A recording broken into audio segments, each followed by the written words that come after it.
Alright, so let's find the symptom. Audi A6. 4F. The issue is it's jerking. Let's check it out now. I'm revving it up. Quick heads up before the video starts. Don't be surprised about the quality differences between the videos we upload. Sometimes one will be good quality, other times it'll be poorer. One that's poor quality because we're uploading new and old car tutorial videos at the same time, but we've improved and recut the older ones, since a lot of the footage needed fixing and we wanted to bring them up to our current standards. What was unnecessary was cut out. And they're now being uploaded one after another.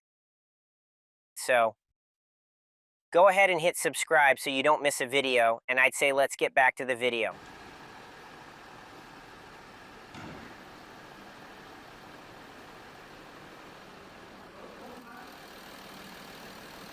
I'm already driving along here, watching what kind of antics he's up to. So this is the 3-liter engine, model year 2004. One cylinder isn't firing right, so we've got the problem that on the first injector, well, it's not showing any fault code, which is really weird. But using VCDS, by looking at the parameters, I could see that it's injecting too much fuel on cylinder number 1. Then I'll show you probably that exact setting right here in the pocket of the jacket I'm actually wearing right now on me. So, and it's definitely running very rough. The first thing we're going to do now is use VCDS to check which specific cylinder is misfiring first of all, or which cylinder is getting way too much fuel. We can check that with VCDS. I'll just clip that on and then we'll take a look right away. All of them appearing right there for us to see clearly now. So we've got a full view of all the data points lined up, and you can really see each number distinctly, all laid out perfectly. This gives us a complete picture of the data, with each value clearly displayed and easy to read. So, and here in the first cylinder, it's really dumping in a lot of fuel. In the second one too. And where it's showing minus, it's actually trying to wipe out that signal to get the engine running more smoothly. The first cylinder is definitely the main issue causing the jerking and heavy smoke from the engine. So, and the strange thing is, when we go to the fault memory here, there are no faults, even though it's jerking so badly. And as we can see, it's smoking really badly. Give it some gas real quick.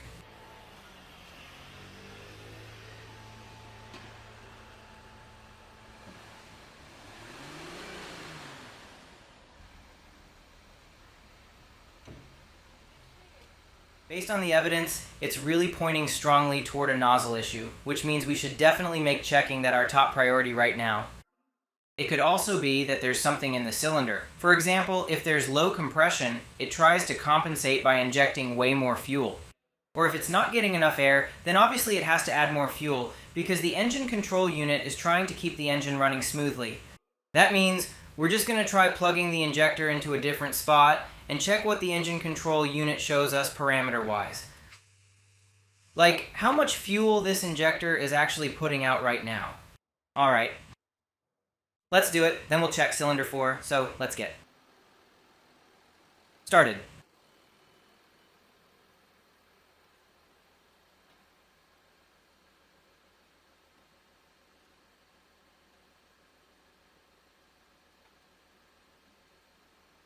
Let's get started. What do you think? What are you saying? Is he still in the same cylinder or a different one? Looks definitely better than before, right? Yeah, that's wonderful, the after part. It was smoking like crazy. Was it actually cold or something? Was it cold? In the cold, it runs. Look, film how it runs in the cold. So I thought the syringe was just way too much. Yeah, but it's still running a bit rough, right? When it's warmed up, it really runs, so it smokes like crazy. It always runs a bit rough. So, yeah, what's up? Is there still a scratch in the cylinder? Because we just moved it from the first to the third. I think it's because of the nozzle. It's the key component that precisely shapes and directs the flow, whether it's liquid or gas, to control speed and direction, thereby ensuring the entire system operates at maximum efficiency and performs its intended task correctly, effectively, and reliably. And we've still got the problem with cylinder number 1. You know, so it's not the injector. There's something wrong with the engine or the intake. Good or not good?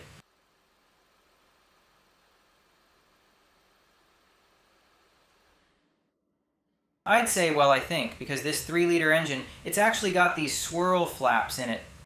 Let's just pull that right out and take a look. I think the flap on cylinder 1, either it's stuck closed so it's not getting enough air, and that's why the injector's putting in so much fuel. Or there's a compression issue. But to reach the glow plugs, we also need to pull this intake manifold. So we're going to pull this assembly out and check the hedral flaps. Let's get going. I'd say, first thing, take off these viewing bridges here so we can check out the hedral flaps on each side, left and right.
Everything's rusted. I just noticed that the flap down here, the one for the first cylinder, is actually still intact. So it does move. We'll still pull it all the way out so I can get to the glow plugs here to measure this whole thing here. So we're continuing to take it apart. Yeah, but to show how this, sort of what an EGR system actually does.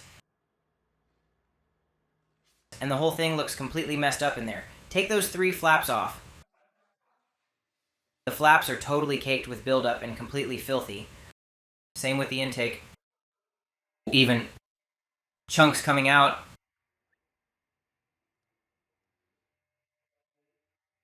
Totally clogged up. But that's just how it is. The intake bridge looks just as bad, and check this out. This is from cylinder number 1. And these 2 are from the second and third, I think. Anyway, here you can see that there's definitely something wrong with the first cylinder. Totally burnt out for sure. We're going to check the compression. I've got the adapter on here already to check the compression. I'd say let's check the compression. Alright, go ahead and do it.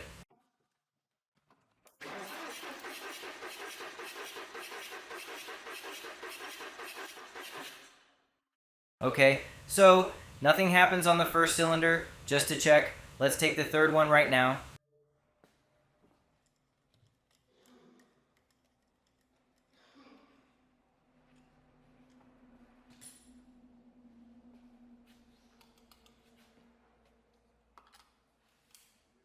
So, go ahead. Got it.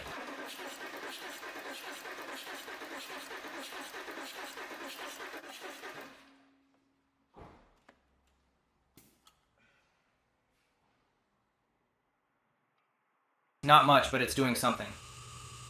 Now we can still. The second.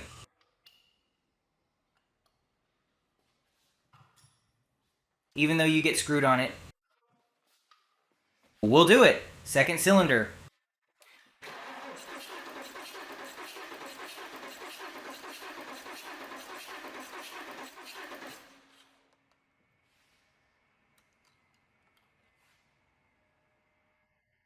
Okay, yeah. So on the first cylinder, we've got nothing at all. On the second, we go up to, what's that number? Like, how far do we go?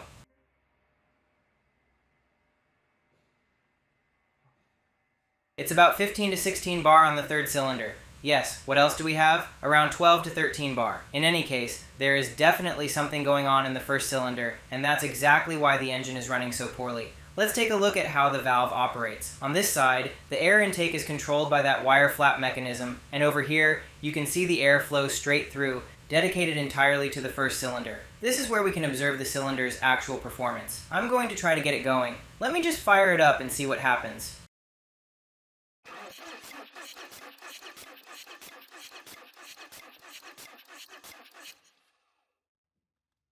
Here's what it looks like. We can't reach it on this side, so you won't see the valve. I'd also guess that a valve's burnt out, and that's why there's no compression in the cylinder.